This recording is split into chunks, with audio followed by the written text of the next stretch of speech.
شيلة من كلمات الشاعر إبراهيم ناصر المجنحي أبو فهد، مع تحيات أبو حنظل.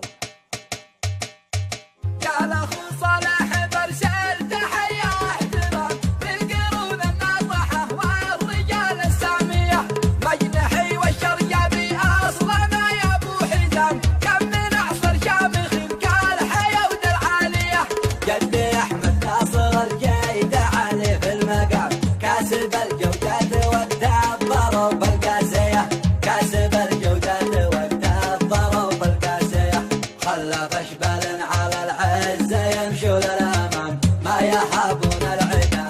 المعارك حامية.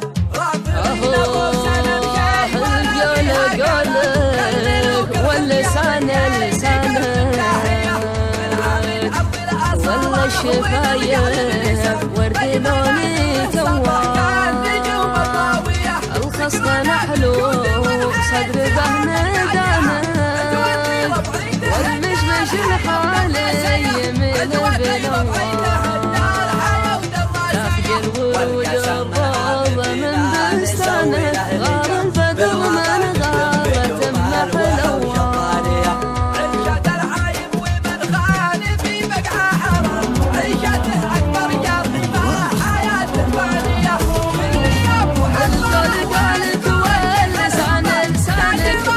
شفايف ورد لوني تواه، تاهت حروف الشعر في ميدانك، من تركه بعنوان ذاذ ونواه، الخصم نحلو صادفه ميدانك، والمشمش الحالي يميل بنواه، تحت ورود الروض من بستانك، غار البدر من غارة محلواه، وعيون برموش بريده حزانك، وحياي يوسف بالجمال علم وسيد تحدى في وسط ميدانك، أضع على ولد الشفايا ثنواه، وعيون برموش